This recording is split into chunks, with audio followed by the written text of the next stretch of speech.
I think it's time to begin.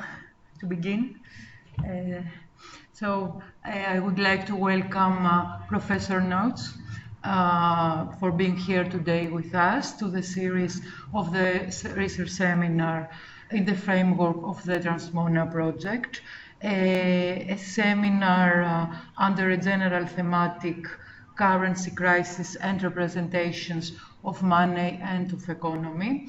Nevertheless, this year we are examining the national expressions of the international interwar crisis in a comparative perspective, trying in the same time to conceptualize global institutions as monetary circulation and credit mechanisms. So Professor Nautz's lecture today has a vital meaning for our project, as the German case consists also one of the national case studies that are integrated in the project. In that framework, Professor Nautz will give a lecture about the influence of the Great Depression in the turning point of the Weimar Republic's destabilization, covering in the same time the economic and social framework of Germany in the 30s. I would like to introduce him in the Greek audience, in the academic audience, and to my partners, of course. So Professor Nautz, he is Associate University Professor of the Department of Economics in the Vienna University, in the University of Vienna. He is also, he was until very recently a professor for business economics at the Technical University OWL, and he was the director of the Department Business and Markets of the Graduate Institute North Rhine-Westphalia. He published largely on a large number of articles and monographies on transnational monetary zones, and he edited relative volumes, edited or co-edited. Another aspect of his research concerns the role of international institutions on the formation of the civil society or of a civil society. And under this thematic, he participated in the last February's conference in the same institution, in the Academy of Athens, organized by its research center on modern Greek history, the University of Gießen, and the TRANSMONEA project. Today, his subject is more related to the 30s global economic phenomena, a topic on which we are collaborating some years ago, now, in the first place in the framework of the project DAMIN, Dépreciation de l'argent durant le 19e siècle, directed by, at that time, by our colleague Georges de Peyrot. As already said, as I already said, this lecture examines the German case, not forgetting, nevertheless, the global or transnational framework of the crisis, of the 30s crisis. I must say that German case is rather important for the global economic and social history of the interwar Europe, as the hyperinflation in the country after World War I provoked the formation of a social, if I am permitted to say, and a political subject leading to the Weimar Republic. On the other hand, as concerns the decision-making in international level, the inflation phenomena after World War I, which were not, of course, limited to Germany, but they were extended in the European continent, including the Greek, including Greece, the Greek economy, provoked the turn. So this hyperinflation after the World War I provoked the turn to liberal market organization and the attempted monetary integration in the 1920s, a process during which the interwar crisis caused a rupture. The adoption of the gold exchange standard under, of course, the hegemony of Great Britain was an attempt to return to the regularity of the classical gold standard during the 19th century and the beginning of the 20th century, an attempt expressed in the international monetary conferences of the 20s, establishing in the same time not only the gold exchange standard but also the autonomous character of the national central banks in Europe. But the functioning of the gold standard provoked soon enough the destabilization of the system, as the symptoms of the global crisis appeared as early as the 20s, even before the crash in September 1929. Of course, I am generalizing here. It is eloquent that the economists of the period, of the interwar period, I'm referring mostly to the Greek economists of the interwar and to the French economists of the period that I studied more. They are connecting in their research or in their either in their academics and political speeches. They are connecting the Great Depression with the functioning of the gold exchange standard, and in the first place, and in the second place, with economic consequences of the World War I. Of course, Keynes did this connection also at this very same period. Part of the recent literature accepts also this phenomena, among other factors, being at the origins of the Great Depression.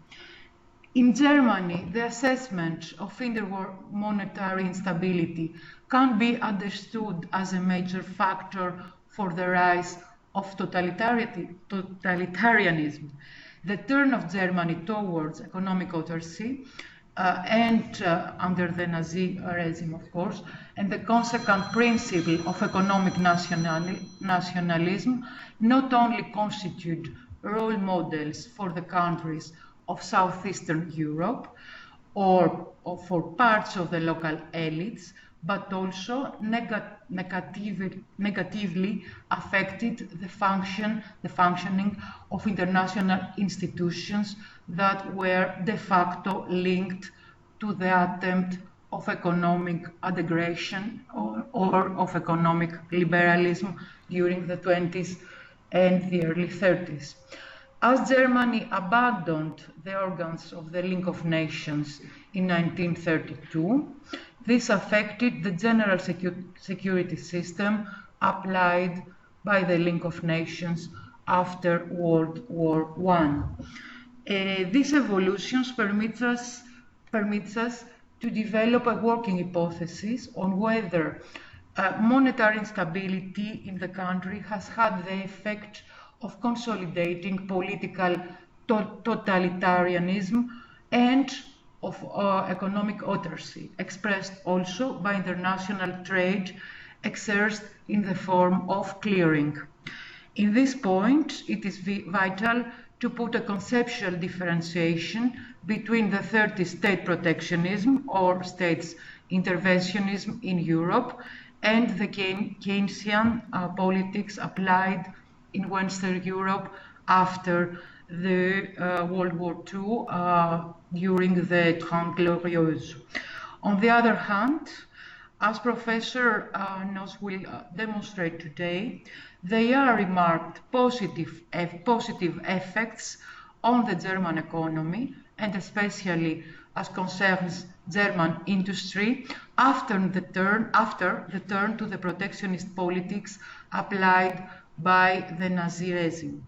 The evolution of the economic indicators under authoritarianism was remarked for Greece also during the Metaxa dictatorship at the second half of the 30s, as it was demonstrated in the previous seminar by our colleague and member of the research team of the TRANSMONEA research team, Adonis Adoniou.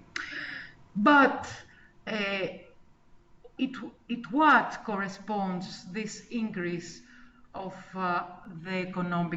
the statistical or economic indicators, and how and to what degree protectionism reinforces or permits economic development?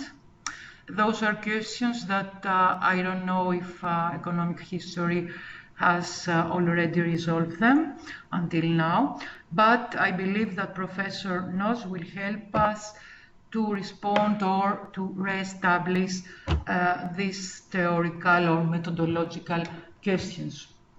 Please note that you can send us the comments during the lecture of our guest. And also, I must say that our colleague, Professor Nautz, has prepared a PDF with the bibliography of the subject matter, which will be distributed to all the participants of the seminar. And last but not least, the seminar is registered and it will be uploaded in the net. So if you don't wish to appear, you have to keep, while speaking, you have to have your camera off. So I will give now I will leave Professor Nautz to express, to explain his research on German economy on the 30s. German economy, and I would like to thank him once again for doing us the honor to be here with us. So maybe we have to, all of us, close all the other participants. We have to close our microphones, I think. Okay, Katharina, thank you very much for inviting me. It's a pleasure and, of course, an honor to have this presentation today. And by the way, it was my last trip, my last business trip to Athens last year before Corona, and since then I had no other trips until today, only walking the dog or going for shopping for vegetables and so on. Okay. Well, these Corona restrictions brought me some problems with me. I wanted to present you some data on the subject on the regional and local level. I got some, but only those I have here in my library. So, but maybe it's very interesting to see 3 or 4 topics, how they perform on the local level. That's me, by the way. You see, I live near Kassel in Germany, and my university is now in Vienna. In Germany, I'm retired, so I can do what I want. Let's start maybe with some very short about some data. In November 1918, we had the proclamation of the Republic by Philipp Scheidemann, who later became the mayor of Kassel. It's the city where I live. So I thought I start with this. Then in June 1919, we had the Traité de Versailles.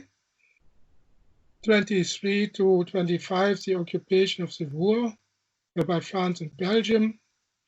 Then we had coalition governments until March 1930. The last was the government of Reichskanzler Müller. From 1930 to 1932, we had presidential cabinets, appointment by the president without participation of the parliament. The first was by Brüning, lasted about 2 years, von Papen only in the year 32. The next was Schleicher in winter 32 to 1933, followed end of January 1933 by Adolf Hitler. And in March 1933, we had the 2/3 majority for the Ermächtigungsgesetz, which was final takeover of power by our Nazi regime here.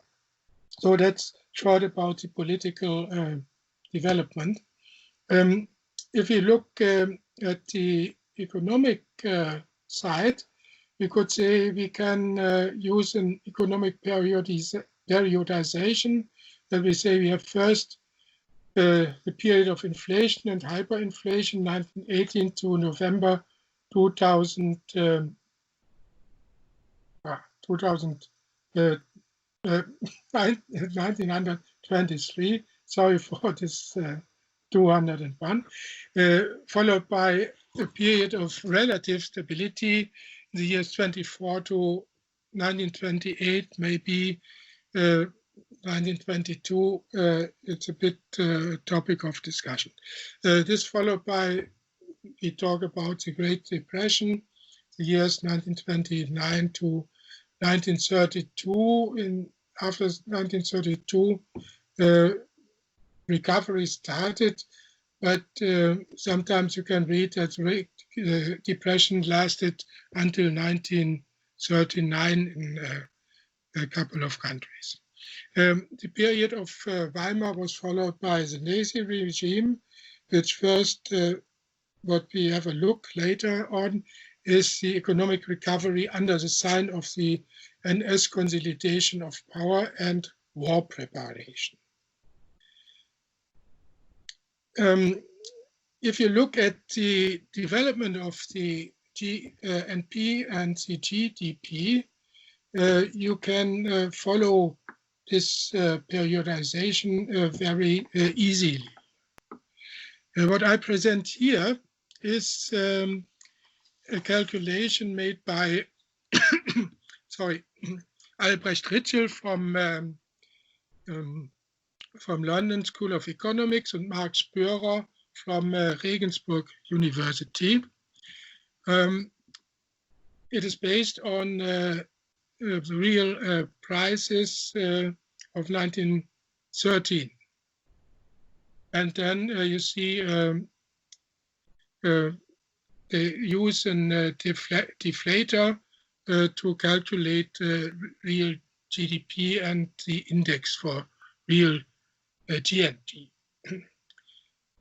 And you have here, if you look at 1918 to 1923, the period of inflation and hyperinflation, followed by the period in green, relative consolidation, stabilization, and you see the index of the GNP only climbed above the 1913 figure in 1928. Then from 1928 to 1932, we have a decline in economy. And then you see the period 1932 to 1939, you have a reasonable increase in GNP figures. I will show details of it later. If you are interested in the methodology of the study by Ritschl and Spörer, I added the title in my references, and you can order it via your library. It's a very long article, and it's not the time to explain all the details of this calculation of the deflator. If we do something like a monetary periodization of the interwar years, we can say we have a period of dirigism in the years 14 to 45, maybe to Germany to 1958. The first phase of it was the collapse of the gold currency system in World War I. The characteristics of compulsory exchange economy were state sets, import-export quantities, and associated prices, as you know it very well. In the second phase, we have the Geneva Conference 1922 as a major event. The foreign exchange standard is established to stabilize monetary and commodity exchange. Gold reserves were to remain largely untouched. Exchange of note money for precious metal, not in coins, but only in large bars. It was a bit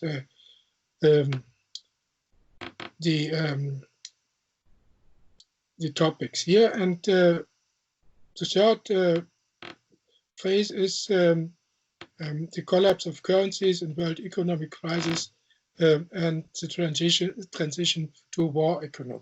And that is the more broad periodization in which our story is embedded. Let's have a first look at the hyperinflation period. At the beginning of the 1920s, the currency of Germany experienced an extreme devaluation. Let me 4 points. In July 22, we had one gold mark for around 120 paper marks. 1 month later, we had one gold mark was worth 270 paper marks. In December 1923, we had 1 trillion paper marks, which were in value of 1 gold mark. The months before, we had the relation 1 US dollar for around 4.2 trillion paper marks. From mid-November 1923, we start in the finalization of inflation. The paper mark was replaced by the so-called Rentenmark. In the exchange rate, 1 trillion paper marks is equivalent to 1 Rentenmark. In August 1924, the Rentenmark could be exchanged for the new Reichsmark at par. The Rentenmark still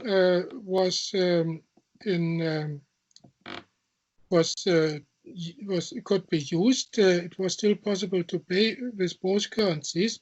The Rentenmark was valid until 1948, 3 years after the end of World War II. If you have a look at this slides, you see what I showed you before. The blue line is the GDP index for this period, and you see the yellow line, the decline of industrial production after the stabilization of the currency.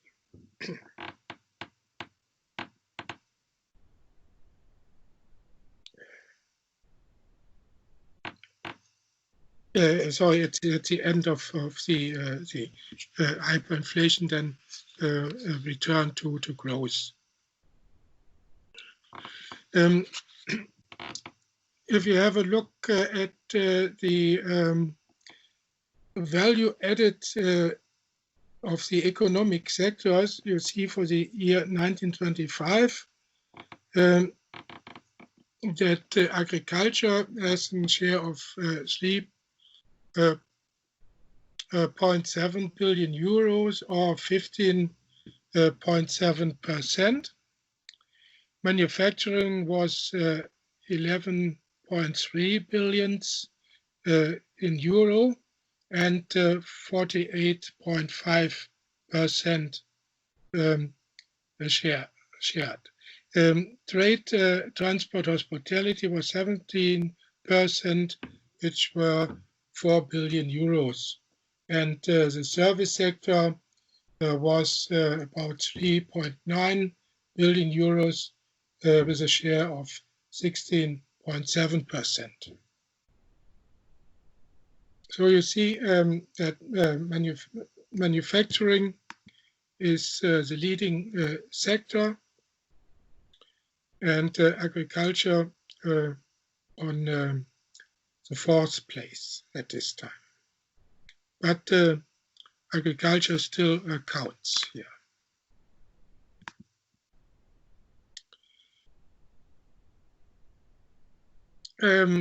Of interest is the distribution of income in comparison 1913 to 1925. If we look at the data, we see that hyperinflation brought about a massive redistribution of incomes in favor of a few. Yeah? Agriculture was in share of 12.5% in 1913 and declined to 9.5. Trade and commerce was reduced on nearly 2 points. Wages and salaries increased from 45 to 56. Capital assets were reduced from 12.5% to only 2%. Renting and leasing declined from 2 to 0.9%. The share of pensions increased from 3% to 9%.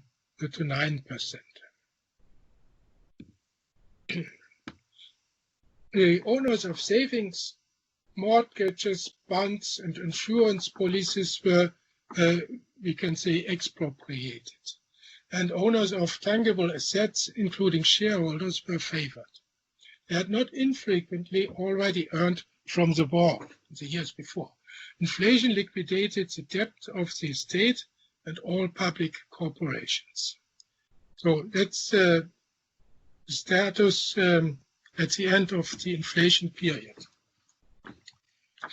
Now have a look at the years between 24 to 28, 29. We can see the first 2 years, 1923, 24, we have the currency reform and economy and political conditions calmed down. In 1924, the event was a Dawes plan, the basis for Weimar's economic recovery from the disaster of hyperinflation. In 1925-26, the economy went into rationalization crisis. The Reichsbank's goal was lasting stabilization of the new currency. In comparison to other economies, Germany had a high interest rate level, which made the Weimar Republic attractive for foreign investments. Investments and the loans based on the Dawes plan helped paying the reparations and accommodated economic upswing on the Nord. Especially industrial equipment, investment in private and public construction were affected. The stumbling block, we can say, banks were extremely negligent in their lending. Foreign money on the short-term basis was extended to long-term loans. The short-term recall was then bound to result in a financial catastrophe. Collective bargaining policy oriented at workers and towards consensus was institutionalized.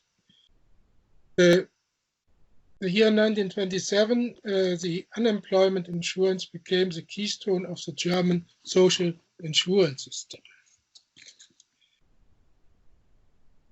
Again, this slides you saw before. You see the economic recovery in this time. You see an increasing industrial production until 27. Then you have an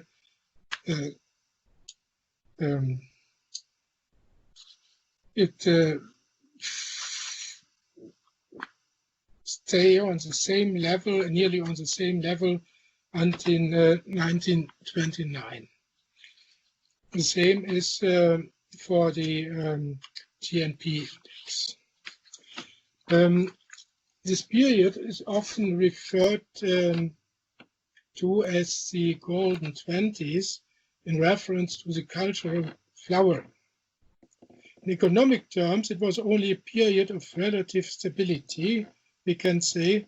In retrospect, perhaps even the crisis before the crisis, to cite our colleague Nautz, who wrote overview on economic history of the Weimar Republic.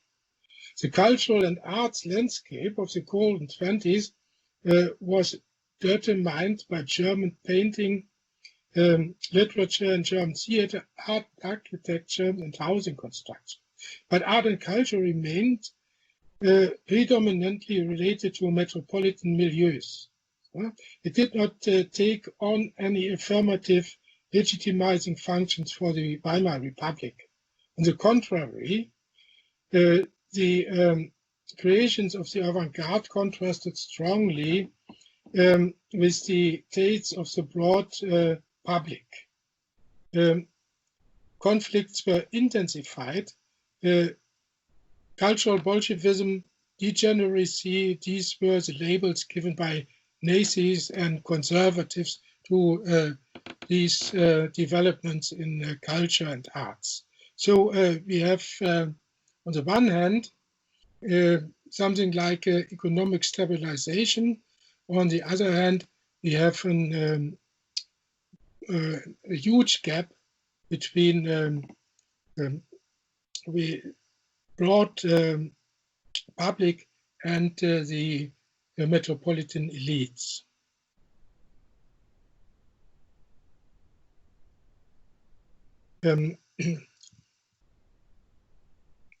The economic sphere in this time, the crisis of 2023-24, caused by the stabilization of the currency, was then followed immediately by a stabilization crisis of the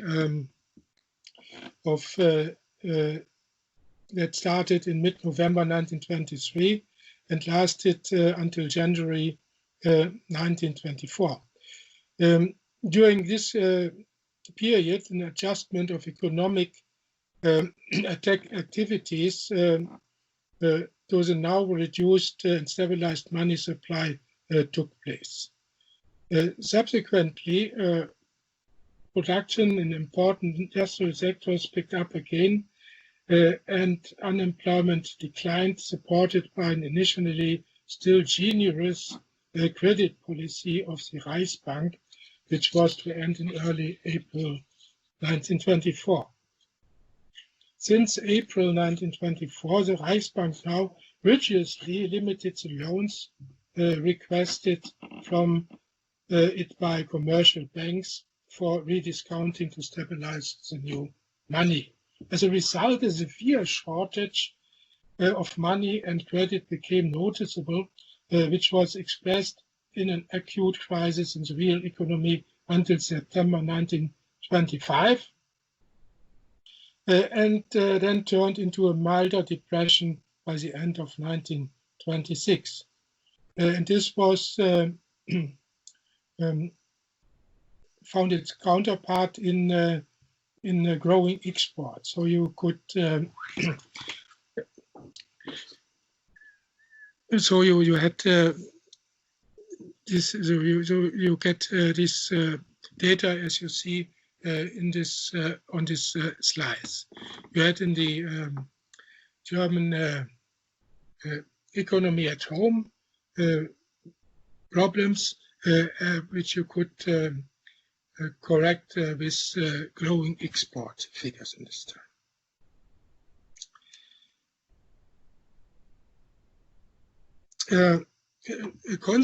Another consequence of the restrictive Reichsbank policy was that industry, banks, and the public sector increasingly began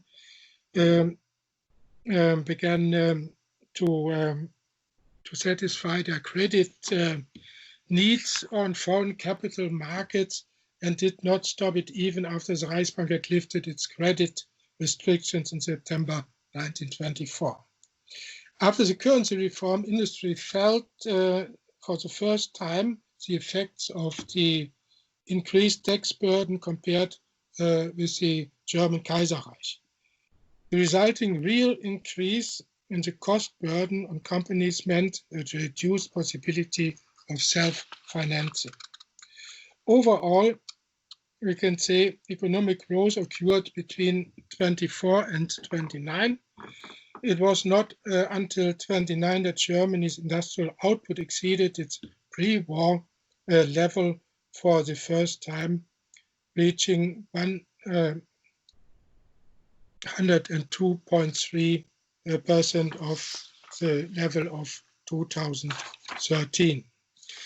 At the end of the 1920s, Germany lagged behind the relative development of the majority of industrialized countries, together with the stagnating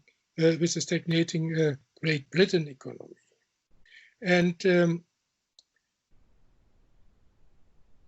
agriculture, I will not stress it very much, was in a chronic crisis. Yields per hectare in the interwar period did not reach those of 1913. Even so, productivity had been rising again since 1925. While the share of industry in total investment rose, the share of agriculture fell. The low productivity of agriculture was thus an expression of unprofitable working practices, which in turn raised the prices of German agricultural products. So here you can see the data for the economic sectors.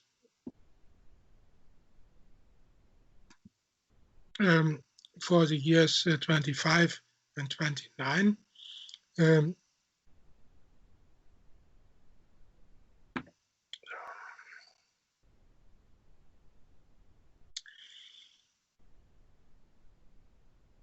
What we can see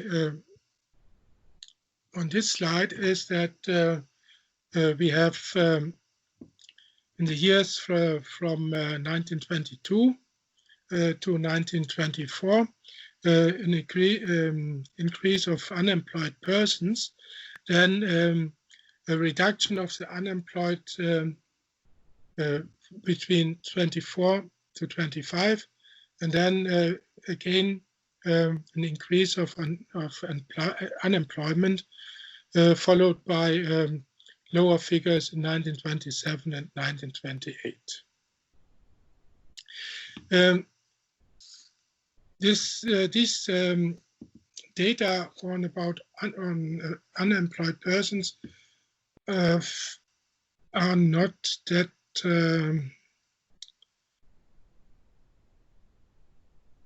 safe as it you could count on it too much.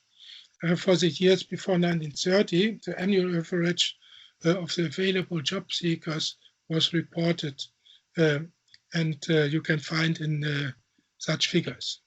You have no official workless data before 1930. But this gives a bit of picture about the economic development in the years.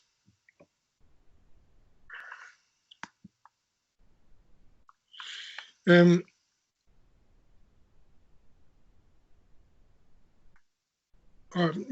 me go back to this. In contrast to agriculture, to come to this employment or unemployment, you can say that the rationalization that began after currency stabilization in industry had significantly increased productivity. However, while the output per hour and worker of 1913-14 had already been slightly surpassed by 1925, net wages did not return to their pre-war level until 1928. This meant that purchasing power on the domestic market had to lag behind growing production. Inventories, the first sign of a cyclical turnaround, increased in 1928 for consumer goods and for capital goods. For producers, increasing inventories meant declining orders and thus declining sales, which in demand that means those on which consumers do not rely on a daily basis and whose purchase can be temporarily dispensed with, or production even declined, as in the textile industry. As a result, net investment in the consumer goods industry also decreased. Iron production and steel production fell, while bankruptcies and unemployment rose. The German Reich experienced a high level of structural unemployment since 1927, 1928. In 1929, we have fewer consumer goods were again produced than the previous years, because the production of capital goods still increased slightly. Overall production did not fall, as you saw in this slide with GNP and industrial production. But it almost stagnated. The peak of the economy was thus passed by the fall of 1929 at the latest. Even so, the capital goods industries continued to export more until 1930. In any case, the shrinking domestic market indicates that the German economy was already on its way into recession when it was hit by the collapse of the world economy in 1929, 1930.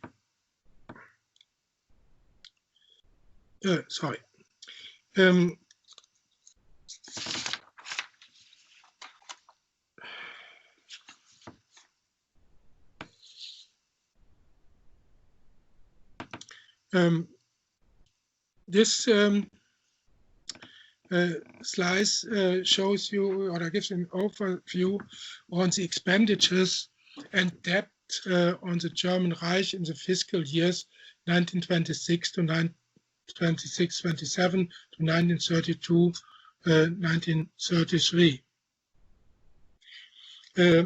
The increased debt since the fiscal year 26-27 continued to burden the imperial budget as a result of the resulting interest and redemption payments.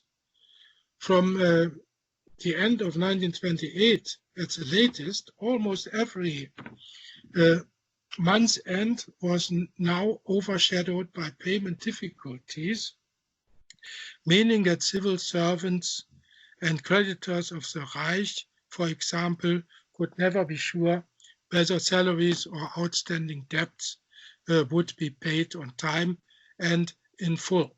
The situation was similar for the municipalities. Until end of 1929, the Reich was therefore in a permanent payment crisis, which the Reich government was only ever able to overcome in a short term until the end of the next month. To ensure the Reich's liquidity, German corporations repeatedly helped out the short-term loans. The German Reich had thus been living on credit since the second half of the 1920s, albeit not entirely voluntarily, because the reparation which had to be paid. So these short remarks for the situation, for the development of the situation before the Great Depression. If you look on the global context, you can say that the Great Depression lasted from 1929 until about 1939-1940 as a worldwide economic downturn originated in the United States with drastic declines in output and employment, acute inflation,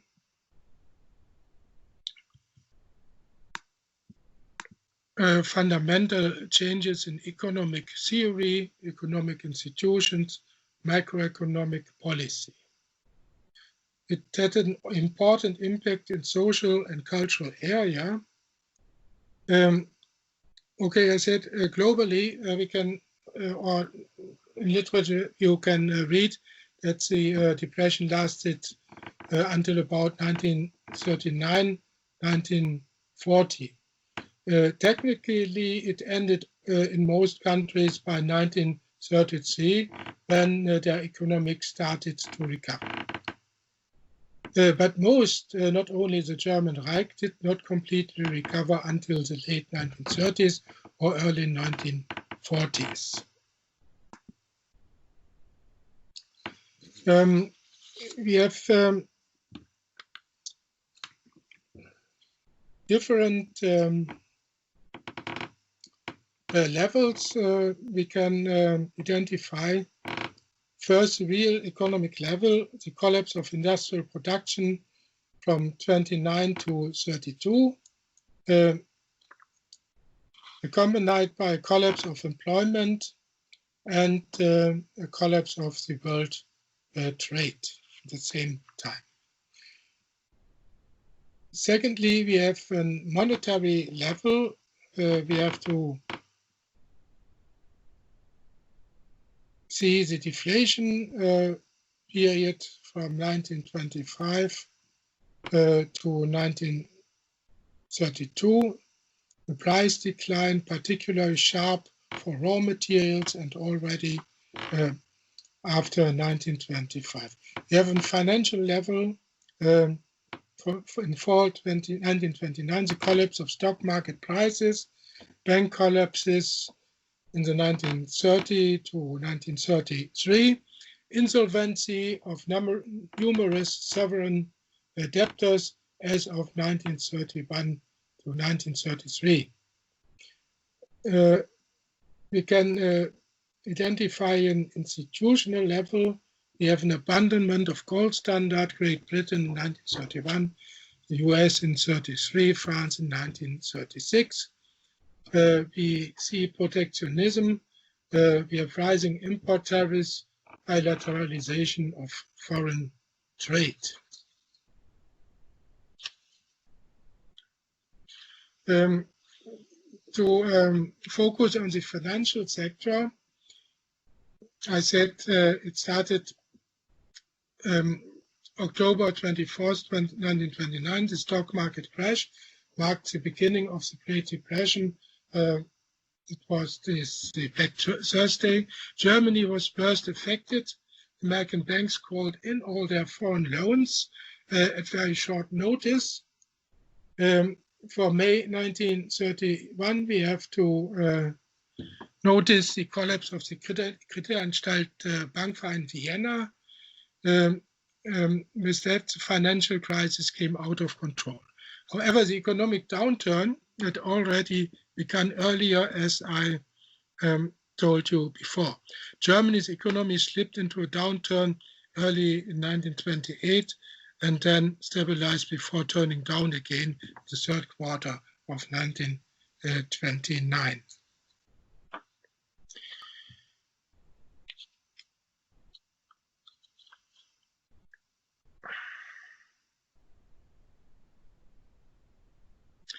The causes of the Great Depression were overproduction, underconsumption, protectionism, gold foreign exchange standard, and the banking crisis. And the consequences of the Great Depression, we have production slump, company collapses in the segment of small and medium-sized enterprises. We have a dramatic increase in unemployment. We have salary cuts, relief from war debts and moratorium on payments. We have tax increases. We have cuts in social benefits. We have a reduction of government spending and a political radicalization.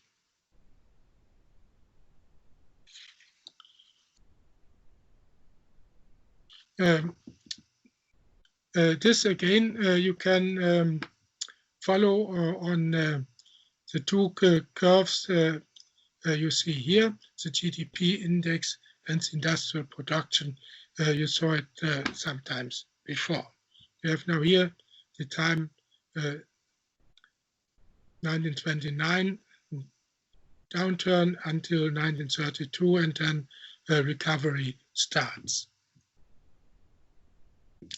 The same problem you see in the number of unemployed in Germany in the years 1926 to 1935. From 1930 official numbers, and the years before, it's people who are looking for jobs or figures from trade unions. And here you see a growing number of unemployed persons with a peak in the year 1932 and continuous quick decline in the years between 1933 and 1935.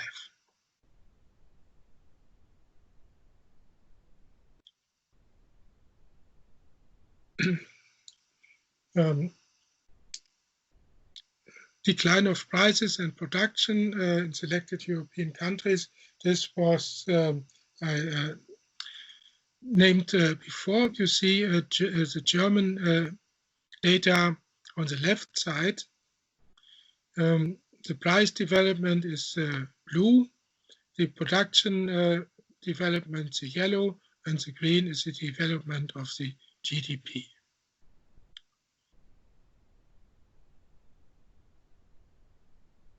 You can compare it with here Austria, Italy, Great Britain, and Hungary.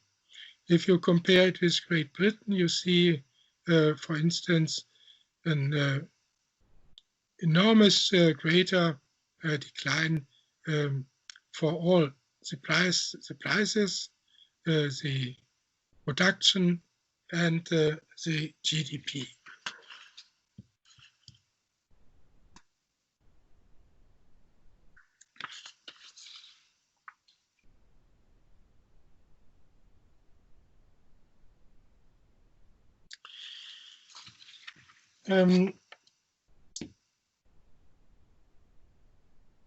To come back or to go to the political aspect, in view of the Nazi Party success in the Reichstag elections the following September, which made the party, which had agitated unrestrainedly against the adoption of the Young Plan, for instance, the political stability of the Weimar Republic appeared questionable to foreign financiers. For this reason, foreign deposits and loans with the included German capital fleeing from the high tax rates. The Reichsbank's gold shares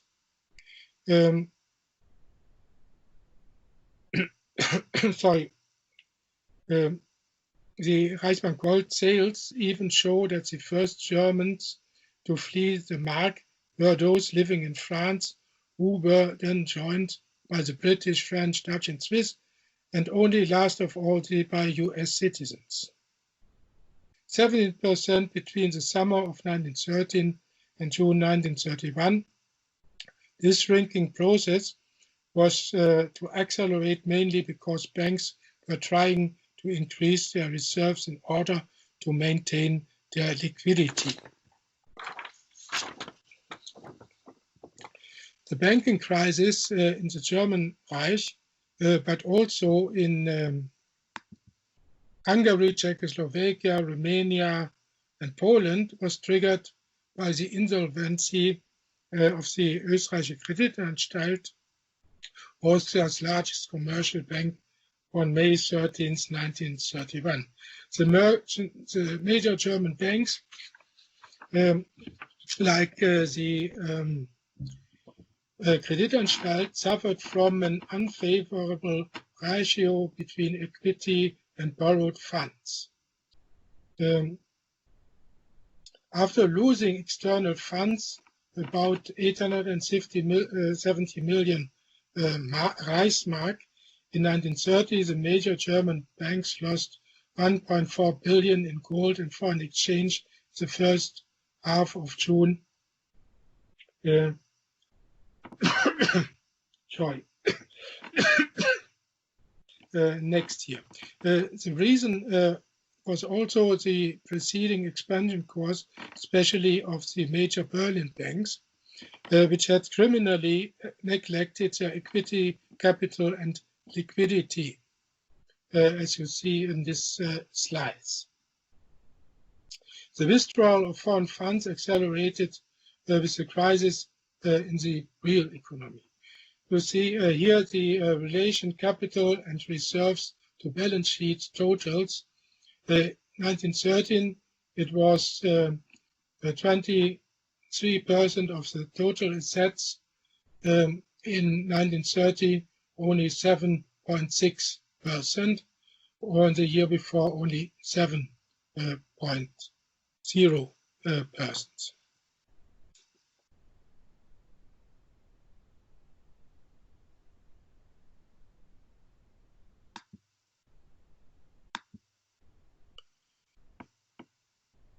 The development I spoke about you can see in this slide the development of gold and foreign exchange holdings, including the foreign deposits by the Reichsbank from 1913 to 1936. I cut off the years from 1937 to 1945. You see this immense, this huge decline of holdings since 1930.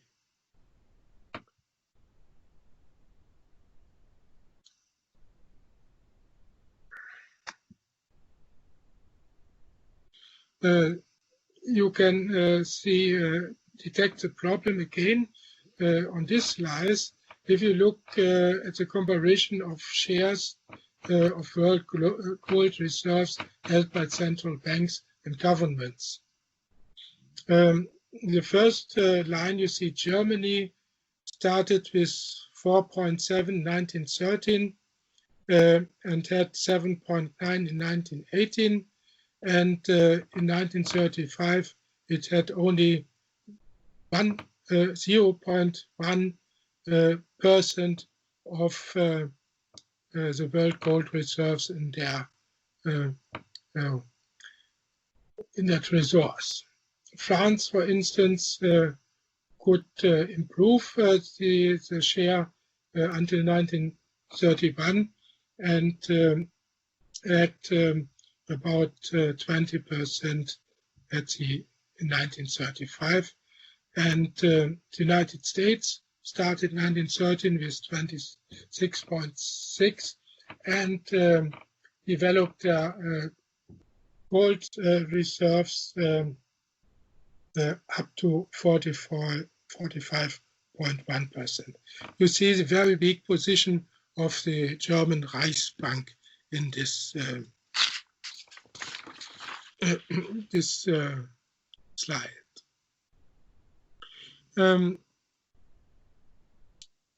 When the situation seemed to have calmed down on June 18th, 1931, the Reichsbank had lost foreign currency and gold worth 1.4 billion Reichsmark since the beginning of June. At the same time, the banknote coverage had fallen from almost 60% at the end of May to only 48%. The minimum cover of 40% prescribed by the Young Plan was finally undershot for the first time in mid-July of the year 1931 with 35.8%, and has been continuously undershot since then, and in some cases at the end of 1931 it was only 24.2%.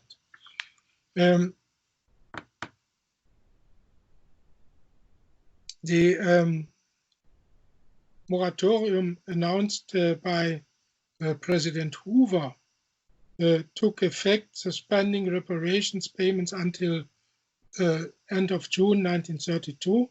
This in itself desirable international aid action to stabilize the German banking and international financial system, however, now fueled the distrust of the domestic savers, who in turn began to cancel their bank and saving bank deposits.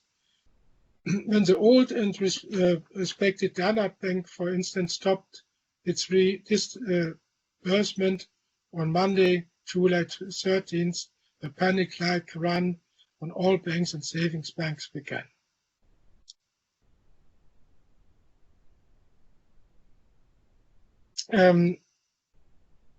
On all this, the Reichsbank had to react. The state's rescue operation to maintain the financial system, which cost it 223.5 million, and the gold discount bank 37.5 million, was unable to halt the continuous recall of foreign loans and the associated outflow of foreign currency. The capital withdrawals could not be stopped, even by raising the discount rate to 10% at first and finally to 15%. For this reason, the Reich government had already abolished the free movement of foreign exchange on August the 1st, 1931. Thus, the German Reich was the first state in the world economic crisis that take the path of foreign exchange control in order to counter the flight of capital and the cancellation of further foreign loans, as well as the associated foreign exchange losses. With the introduction of foreign exchange control, private foreign exchange trading was now also prohibited. From now on, all privately owned foreign currency had to be sold to the Reichsbank, and payment transactions with foreign countries could only be conducted via the Reichsbank or via foreign exchange banks commissioned by the Reichsbank at an officially fixed rate. The purchase of foreign currency was generally subject to approval, and the import of or export of Reichsmark was prohibited. The introduction of foreign exchange management marked the end of Germany's second gold standard, which had been introduced with the currency reform of 1923-24. The management of the management of foreign exchange was ultimately to lead seamlessly into national socialist foreign economic policy, and foreseen by no one was to be maintained until 1958, when the German mark became fully convertible.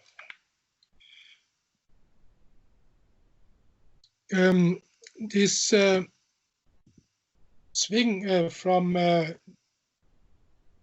parliamentary democracy to presidential cabinets and then to the Nazi dictatorship, you can see on this slide. In the year 1930, you can find 98 laws given by the parliament and only 5 emergency decrees given by the Reich government. A year later, you find in 34 laws given by the parliament and 10 more emergency decrees from the government. And in 1932, the year before the takeover of the power by Adolf Hitler and this party, you have only 5 laws coming from the parliament, and on the other side, 60 emergency decrees from the government without any democratic legitimization. So we have the immense economic problems. You have the gap between the elites in metropolitan areas and the huge public. And then you see the misfunction of the political system. The parliament loses most of its influence before the takeover of the power by Adolf Hitler by those presidential cabinets.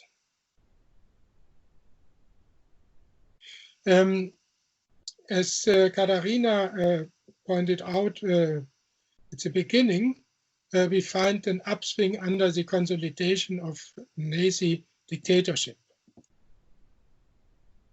Fiscal policy based on consensus between the National Socialist Party leaders and the National Conservative elites can be detected for the first 2 years, from 33 to 35. There were common understanding the survival of the regime only could ensured with an active economic policy. Economy must recover and unemployment had to fall significantly, otherwise stabilization of the new regime was not possible. Tax increases were abundant, job creation programs and rearmament projects were started, financed mainly by loans. Armament expenditure that was did not appear in the budget, so the billions of euros spent for this did not burden the budget. There was only a small portion of the budget that had to be reallocated for the job creation measures. The limits on government spending demanded by the Reichsbank since 1935 were not agreed by the Nazi leaders or other national conservative leaders. Starting in 1935, however, medium and long-term fixed interest Reich bonds were again issued.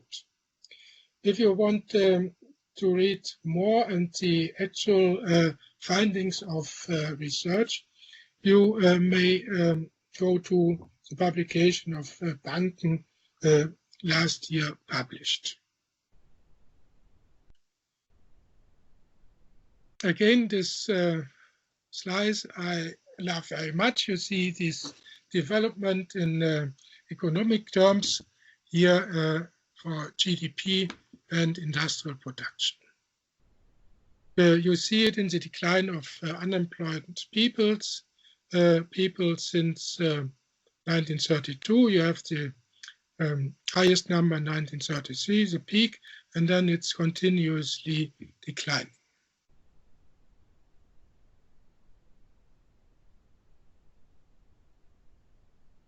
So to come nearly to an end, I want to show you some regional figures, and I use some figures from the state Hesse and the city of Kassel. I show you here the development of consumer prices, raw material prices, agricultural and industrial commodity prices, which were collected in Hesse. You see the blue bar is for 19 to 1913-14, then the yellow for 14 to 24, the green for 24 to 28, the orange 28 to 33, and the red 33 to 39, and 39 to 48, a bit darker blue. And you can see what I told you for the whole economy, you find in the economic development of the state of Hesse in a comparable manner.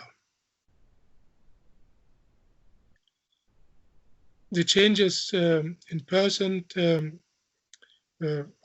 this shows the same.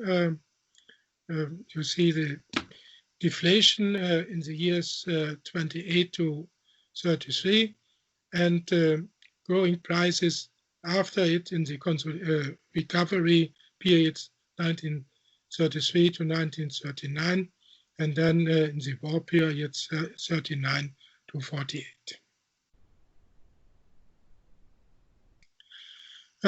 If you have a look on this basic data of the city of Kassel, you see a concentration process in industry. 1907, Kassel counts 28,704 industrial enterprises.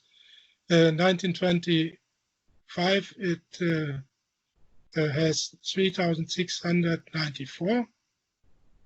And 1936, after the economic crisis, had only 1,224.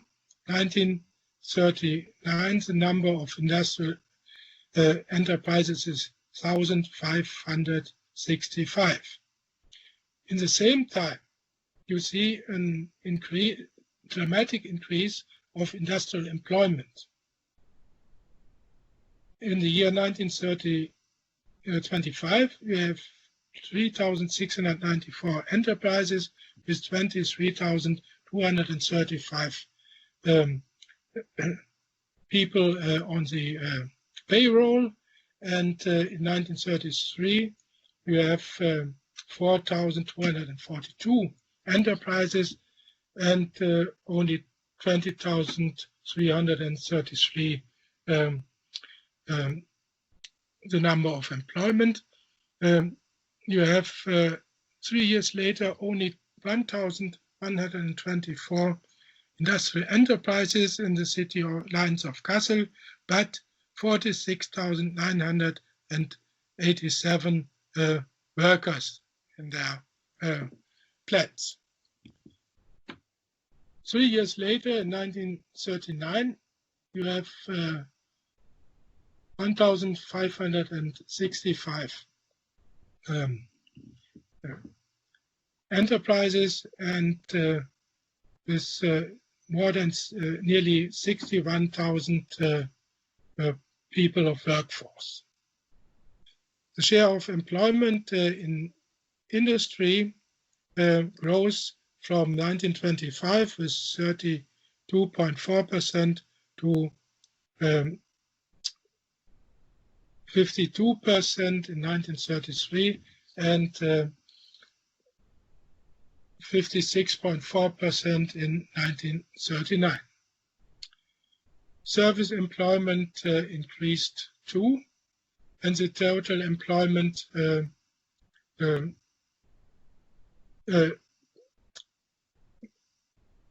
the growth from 51,000 in 1933 to more than double in 1939. Unemployment figures for Kassel, I have only the data of 1907. It was 10,284, and in 1933, 14,047.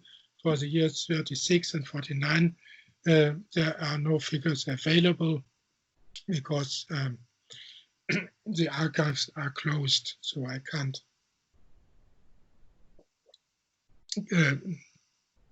give you these data. But you see an important growth of industrial production, and Kassel is a textbook example because a lot of industrial production in Kassel was war production, tanks and all plants. Your grandparents will have seen them in the war, and now you still can see a lot of those products in Egypt and all over the world. That's well.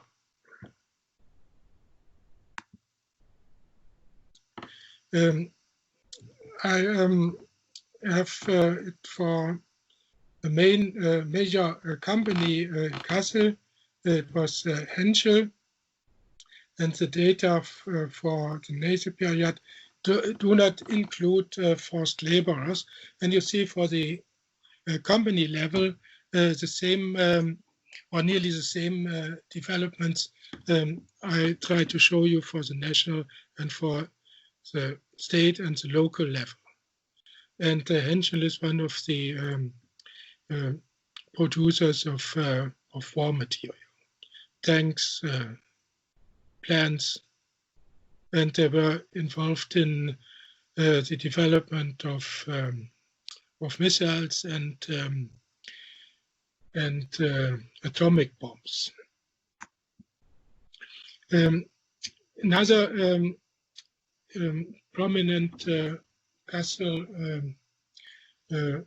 international player is the Wintershall AG, and you see here the development of the workforce in the period 1934 to 1938. They are in oil and Kali and so on.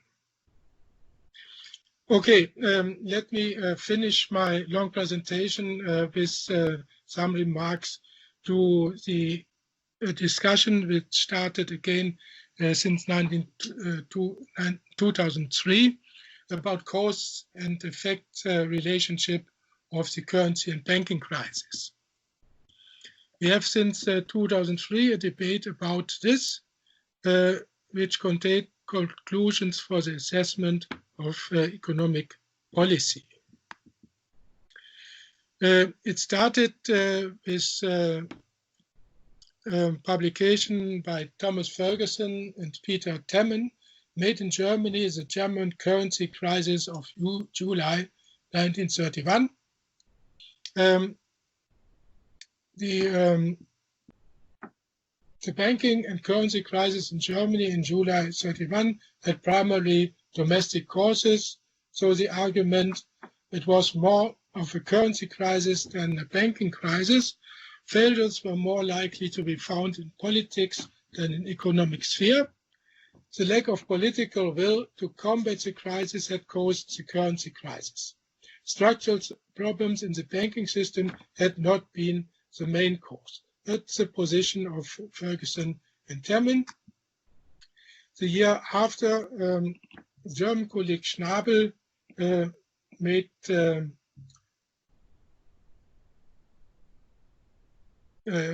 this contribution to this discussion and called it a Zwillingskrise, a twin crisis that had two independent causes. First, political shocks provoked a run on the Reichsmark, which means a capital outflow from Germany. Already in the 1920s, two great risks were taken by the banks. This ended in a domestic run on bank deposits. The runs on currency and on bank deposits reinforced each other in a vicious circle, causing the banking run and the suspension of the gold standard. See, that's Ferguson Temin say structural problems in the banking system had not been the main cause, and Schnabel says we have a twin crisis. The empirical basis for this study are bank balance sheets. Christoph Kopper in 2011 supported Schnabel's position.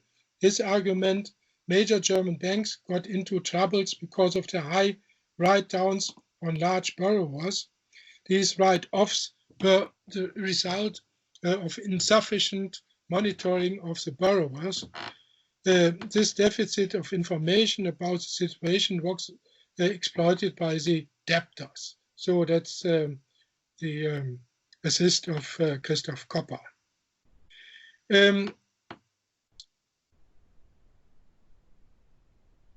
Holt Frerich and Harold James in 2016, I quote Holt Frerich, the German banking system was not weak in the years before the Great Crisis and even after it until the first half of 1931.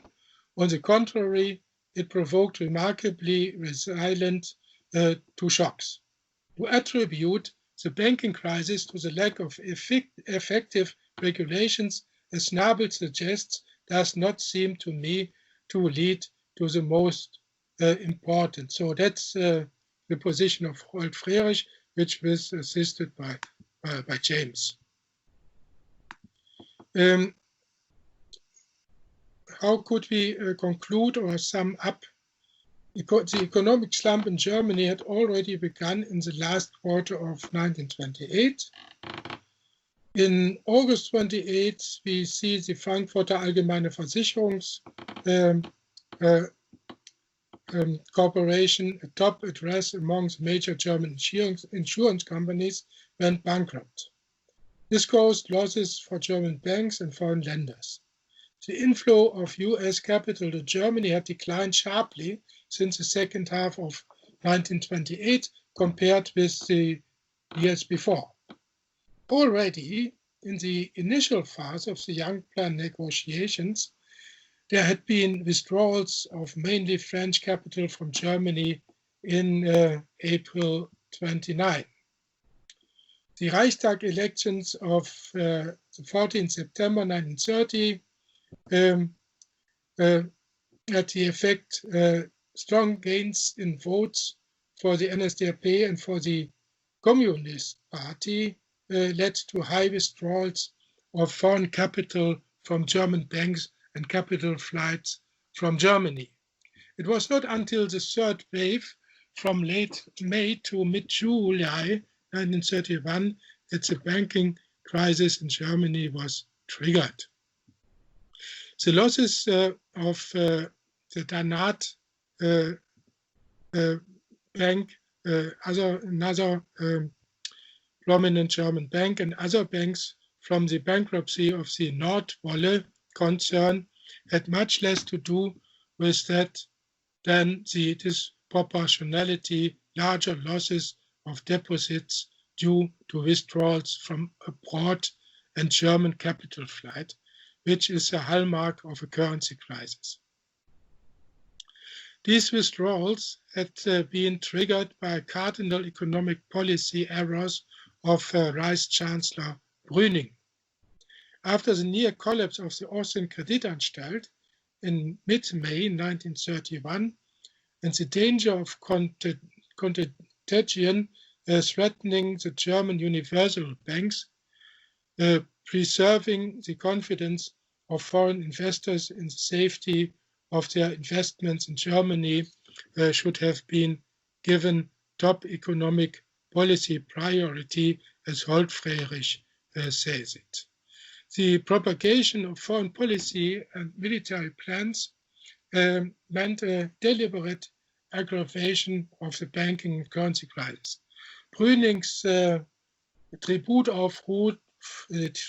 call of the 6th of June in 1931 demanded aggressively the revision of the Young Plan. After the announcement of the Hoover moratorium in June 31, the German government rejected the reunification of the customs reunification of the customs union with Austria and the construction of a warship.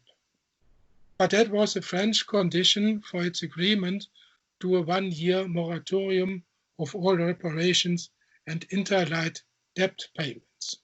So the conclusion of Harold James and Holt Frerich in 2016.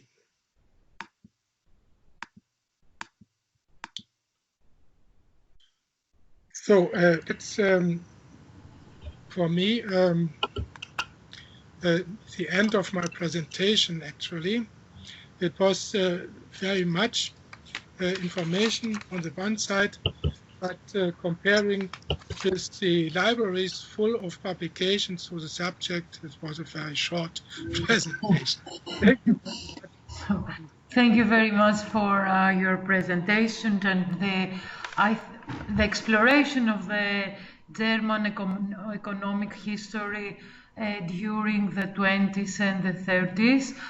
For me, it was very interesting to your conclusion. I mean, this junction that you made with between the economic and the political sphere, and also the presentation of all the current approaches to the German crisis that we can find in the recent literature. If I can express only a personal opinion, because we can remark the same different approaches as concerns the Greek 30s crisis. And I think that you demonstrate that we can talk about a combination of causes and of consequences of the crisis, of the 30s crisis, and maybe we can agree, I don't know, maybe, that the First World War was in the origin of the monetary destabilization at the end of the 20s in Europe in general. But I don't want to talk. I believe it's very helpful for you, the German economists, the economic historians, that you have the indicators in stabilized 1913 prices. This is rather helpful for the research, and if we want to express, let's say, a general methodological approach to the crisis phenomena in national level. And in the last but not least, I would like to underline the injunction, the jonction, how we say that, the jonction between the national phenomena and the global context during the 20s and mostly the 30s.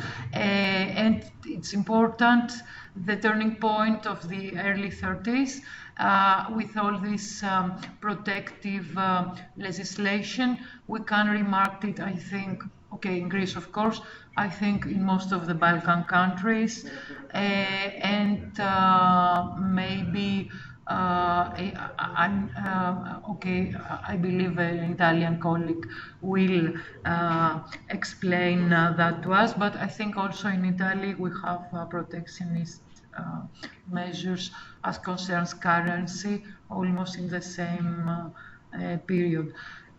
So we have, let's say, more let's say, a more extended comparative plan. So I don't want to speak more, and I would like to open the, let's say, the discussion. And I think that between the participants there are a lot more. A lot of colleagues that they know more than in Germany as concerns the German states, and I hope that they're gonna participate in the conversation. So maybe Sotiris or Dimitris or George.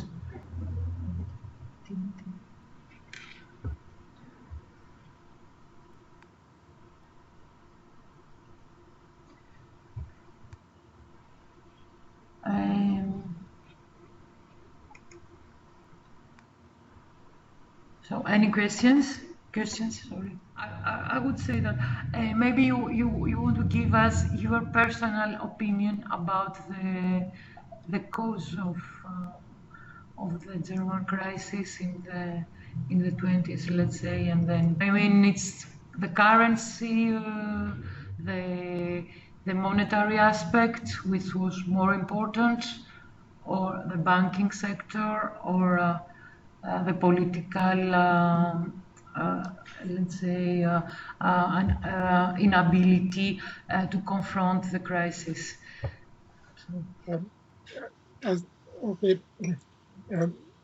If we don't talk about the consequences of World War I, reparations, and so, if you look on the German domestic economy, I think real economy, we have the problem, we have on the one hand, we have nationalization, we have concentration, so that prices won't go down.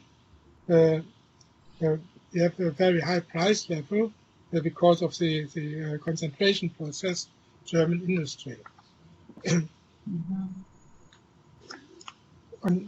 In the banking sector, you have heard it is contested, it's debated. Gabel says they didn't work properly. There were two, the assets were not in relation to the credits they gave out, they handed out. They had no real control on the companies where their money was in. And there was a lack of refinancing possibilities with the Reichsbank. So they took their money from abroad, short-term credit, and invested it in long-term investments. So it was the argument that it was the banking sector was not stable in these years. Rolf Frerich on the other side says it wasn't the banking sector, they were astonishingly stable until the end of the 1920s on this background.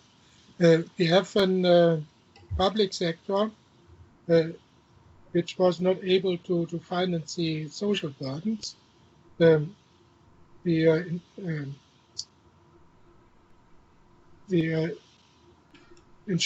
workers' insurance, for instance, the 8 hours working day, the reparations, the same we have on the national level, we have on the state level, and we have on the local level. So we have a lot of unsolved problems when Germany starts in this Great Depression. So I think that's that should be maybe discussed and compared with processes. I would be very interested to see how the processes run in Greek and in other countries. Yeah. We know something about Japan and the United States, but maybe we could compare more European countries and to see if there are, if the illness comes out of the 1920s and not start only in the 1930s. It's yeah, I think also it is more relevant, let's say, to compare European countries because we have the same historical context in that period. So it would be rather positive for the European historians to have this kind of comparisons. This was for me, it was also revealing the fact that you already analyzed the approach of the crisis of some researchers, that it was an internal crisis mostly, rather than the impact of the Great Depression. Okay, we have here we have also the same. We have interpretations of that way, even during the moment of the crisis. I mean in the late 20s and the early 30s, and meaning that. There are a part of the Greek politicians of the time that they explained the crisis as an internal crisis, but combined it with the impact of the Great Depression. And I believe that there is a rather rational, for Greece, it's a rather rational explanation of the national crisis, as we have during the 20s. We had also the 1.5 million refugees that they had to be established, so that provoked also an internal crisis. And during the Great Depression, we had also an internal, a national. Let's say a national crisis. So it's rather similar, and for me, this is an aspect of a comparative aspect. Let's say in the early 30s, we have also this percentage of laws and compulsory degrees concerning the protection of the currency. It is about the same. I mean, in the beginning there are laws, and then we have forced laws, and then obligatory degrees. I don't know if we can say that. We have only degrees. It's the same in the same period. I mean, 30, 31, 32. in the same time with Germany. So maybe we can, I don't know, but it's a question. Maybe we can do a distinction between Southeastern Europe, the ways to confront crisis, the Southeastern Europe and the Western Europe, I mean France and Great Britain, etc. I believe that the Southeastern countries followed mostly the German economic policies, mostly after, not in the first years, but after 1932, and it was important as these countries were producers of agricultural products. Germany was an important market for those products. So I believe that the fact that Germany followed this protectionist policy that you demonstrate us, this was also a major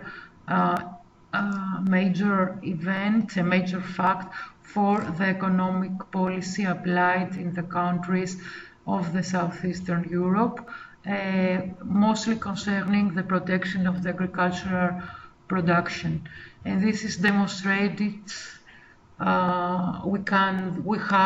archival evidence from the international organs of the League of Nations. We have some evidence on that. So maybe the German case, it is it is even more important for the Balkan and for the Balkans, and the Eastern European countries. This is my opinion. I don't know if this is let's say, a comparative level in the way that you put it before. Guys. I have the question in the comment also, so I can repeat it because it is very interrupted, the connection of Andonis.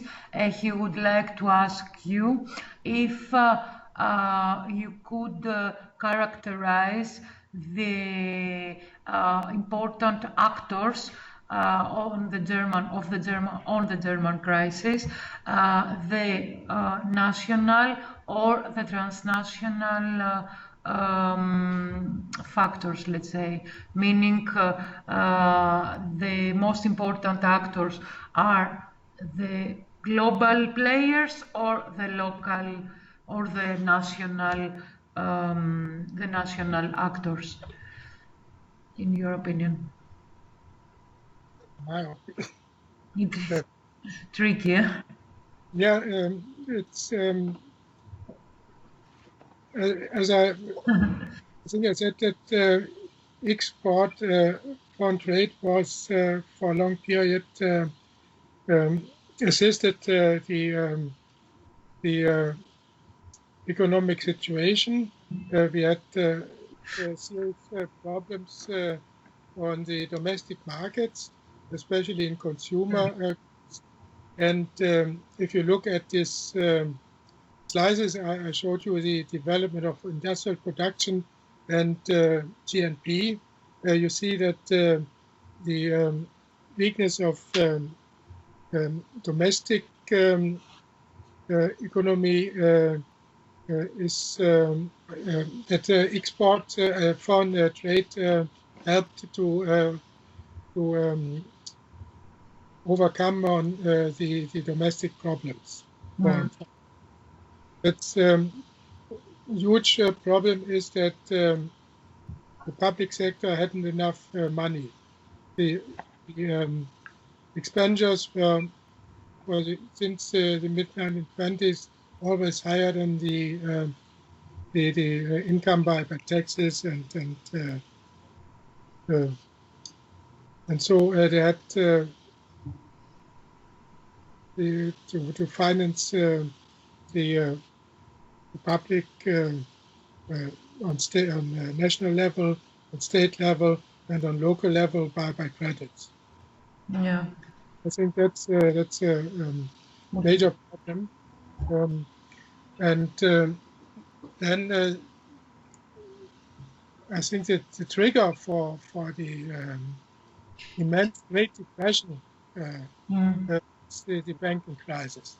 But we had a weak real economy since the end of the 1920s. And we had the problems with the public debt.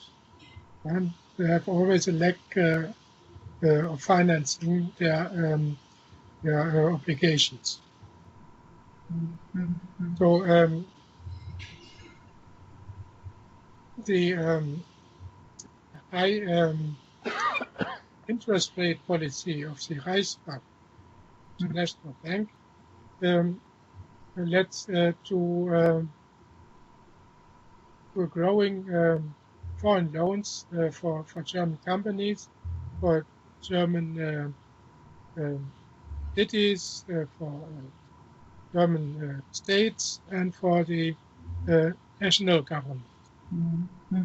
And they were mostly short-term credits.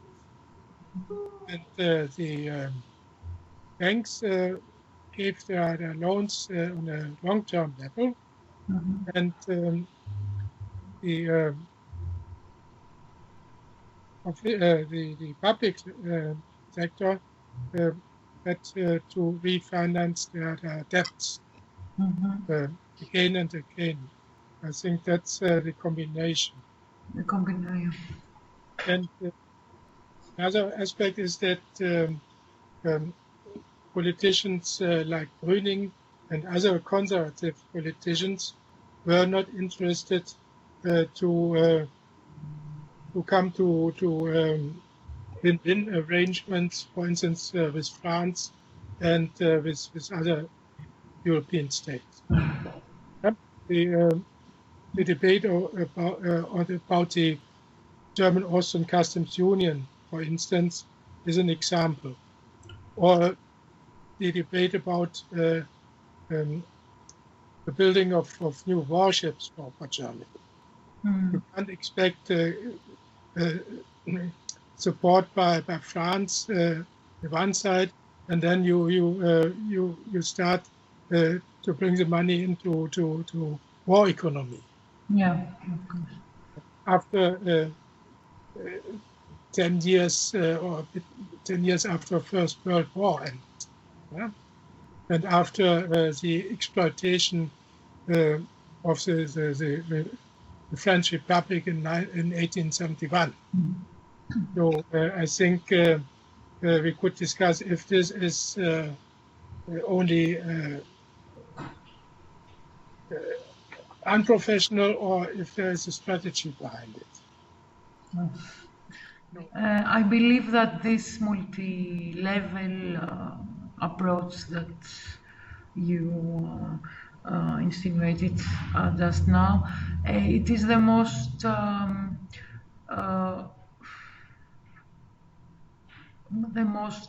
serious, let's say, approach to a crisis phenomenon, but because a crisis phenomenon cannot be cannot be unilateral, unique, explained only from one approach, and we have to use more instruments, more historical instruments, more economic instruments of political science, so as to understand what a crisis phenomenon meaning in national level and in transnational or global level. But I believe that the German case demonstrates us how the things the things in Europe, even in this early period, were transnational. Okay, we don't have any the levels of globalization. There are, of course, different, but at that time the markets were very connected. So it is not, I believe, it is not scientific, if we can say, to explain a crisis only with internal causes. So I think you demonstrate that very well, this interconnection with the global monetary and banking system of the period, and this is very, very important for the study of interwar Europe. So I don't know if maybe Manolis, I don't know, you have any comments? No? No comments. So Jürgen, if you have to add something. Well, yes, my idea was to bring a local and a state level in, because everybody talks about national and international figures. I thought I tried to bring it to demonstrate. I showed you 2 slides for international companies which are based in Kassel. It was Wintershall and Transnational. They were global players in the interwar period and after the Second World War. So I wanted to, but it's was only this 3 or 4 slides, because I have no access to the rest. That's what I had. Because nobody has access at the time on the archives, of course, but I believe it was enough so as to understand how a crisis affects in local level. And we have also this very impressive slide of yours concerning the unemployment, which was really, I mean, the unemployment indicators are also an indicator of the real impact of a crisis in the population, in a state's population. And this, I mean, for Germany, this explains a lot. Thank you very much for participating in today's seminar, and I hope to join us again in the next meeting, in the next digital meeting. As I will send Jürgen the video, I would like also to thank him very much for his presentation and for all this work he did for today's seminar. So thank you very much, and and I hope I will see you again. We will see you again in the next meeting. Thank you, Jürgen.